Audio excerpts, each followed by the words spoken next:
Hey, this is Almighty Oracle reporting for Comics Asylum. Welcome back. I'm here at Gotham Central Comics and Collectibles in Mississauga to profile each week what's new, what's hot, what's trendy. Let's have a look, shall we? Image never disappoints. Out this week as well. Peter Panzerfaust, number 24, the penultimate issue of the series. Better jump on that before it goes. Greg Capullo and Mark Miller, Reborn, number 2. This week, a reduction in covers, not 6, but a quartet for your selection. That one looks reminiscent of Quasar. Can you identify the artist for each cover? Aftershock comes out with the great crime thriller Jackpot, number 4. Acme Inc. has released yet another in their biographies, rock and roll biography series, this time featuring Rob Zombie and the frontman. But what's cool about this is that it's a flip cover. And lastly, being a beer connoisseur myself, I admire, appreciate this one. Garth Ennis's Red Team, number 5. I'm sure there has something to do with this within the book. Stranger Comics, usually very rare to see their products, has 2 new number 1s. The first being Untamed 2, featuring Niobe, and Vampire Hunter D miniseries, Message from Mars. This one based off anime, this one based off the super popular character introduced last year, each with a variant cover by Jay Lee. Dynamite explodes again with James Robinson's much acclaimed series, Grand Passion. Matt Kent strikes gold once more, Dark Horse with Ether, number 1. 451 Media releases another new mini, Red Dog, number 1 of 5. Boombox, successful enough, having most of their books go to second print, comes out with Slam, featuring the competitive world and violent world of roller derby. Valiant already has this title selling out second print. It also comes with 5 other covers.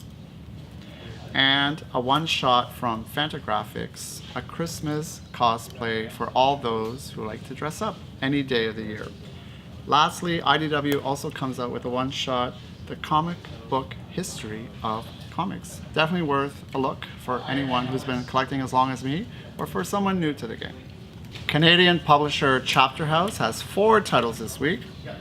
First being a new bi-monthly series, mini anthology called True Patriot. Within here you have the hero Arrowhead, plus another story by DJ Fearless Fred, as well as Miko Machachik from the 4th Planet.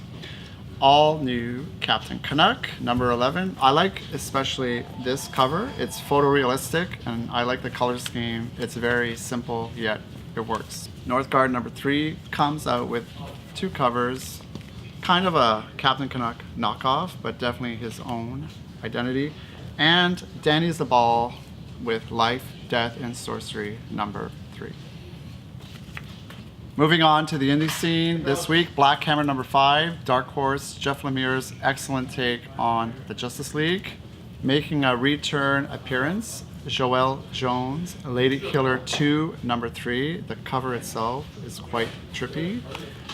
And from Valiant, Britannia number 3, this cover designed by my good friend Adam Gorham, local talent for the most avid historian in the comic field. 2 books by Two Morals Publishing, the regular back issue series with number 89, and a one-shot featuring the art from Mr. Gil Kane, who made quite a statement on Amazing Spider-Man back in the 70s. Here's an excellent gift for the upcoming holiday season, the 12-issue slipcase for The Watchmen. In terms of timing, couldn't be better, especially with their supposed involvement in Rebirth. All 12 issues are oversized. Definitely something for that special someone. Finishing off this week's trades, onto the more juvenile, infantile, less serious. Avatar: The Last Airbender by Nickelodeon. Super Mario Adventures, brand new stories, featured in very simple form. And cutout book, DC Superheroes Pets. Quite amusing for the child in you, or for any of your children. On to our newest feature this week. Although I'm not a fan, I've never watched the TV show, but I'm slowly collecting the trades. You can be Negan and use Lucille to vent out your anger. I know I sure will. Hey Lucy! No explaining. You too can be Tony Stark for a day, or Riri Williams, or Victor Von Doom, etc. with the brand new Iron Man electronic helmets. Yes, it lights up and it's super cool. I would attempt to put it on, but I don't want to. It's too precious, but very inexpensive. For those of you reading Marvel, and if you're a zombie in that respect, the Now 2.0 initiative is a follow-up to Civil War 2. And even though that main event has not yet concluded, they have been releasing several books, either with official #1s, new ongoing series, like the Mad Despot THANOS, that's how you pronounce it, not Thanos, or an ongoing title that's starting something fresh, like here, Squadron Supreme #13, a clever play on words. Rather than Finding Dory or Finding Nemo, it's Finding Namor. And every so often, annuals, this one featuring art interiors by Ken Lashley, with Domino on the cover. Yet again, something very simple but quite effective and eye-catching. Sadly, the last issue of Dr. Fate, #18 by Paul Levitz. For those who have followed Khaled in his quest to become a better hero, he's now a mainstay in the new Blue Beetle title.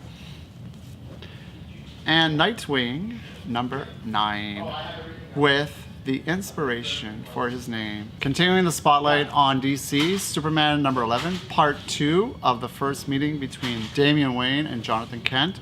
Looks like they're not getting along, therefore they're gonna make it work, patch up their differences pretty quickly before Super Sons is released. Plus, Suicide Squad fans have double treat this week, the regular series. Seems like Captain Boomerang is back from the dead, kind of zombified, as well as the second volume of Suicide Squad's Most Wanted, featuring El Diablo and alternating between other members. What's pretty neat is at the back of this, there's the shameless promo for the movie coming out this month with extended cut. Before I get to the pick of the week for the comic, there's definitely pick of the week for the merch. This gorgeous $600 Harley Quinn from the DC City Garage series, featuring the wacky criminal as well as her 2 pet hyenas that she hijacked from Mr. J. Amazing. Okay, something a little different for the pick of the week. It's a 3-way tie. First and foremost, THANOS, #1, the Mad Titan, comes back. And if you can't tell by the title, then you have some marbles missing. But it's just showing him being the biggest, baddest alien out there. And especially when he faces off against others like Champion. Read more to find out what he's up to. Secondly, appropriately, #2 of Jessica Jones. She's a fugitive, yet again. What has happened to her daughter? Her hubby wants to know. Other heroes are in the search. Finally, just because, REBORN #2, enough said. Look at the creators, look at the art, and the story itself speaks volumes. Until next time. Thanks so much for watching, because without you, I'm nothing. And if you really like and want to follow us, click here on the link and subscribe to our YouTube page. We're also on Facebook and Twitter. See you next week.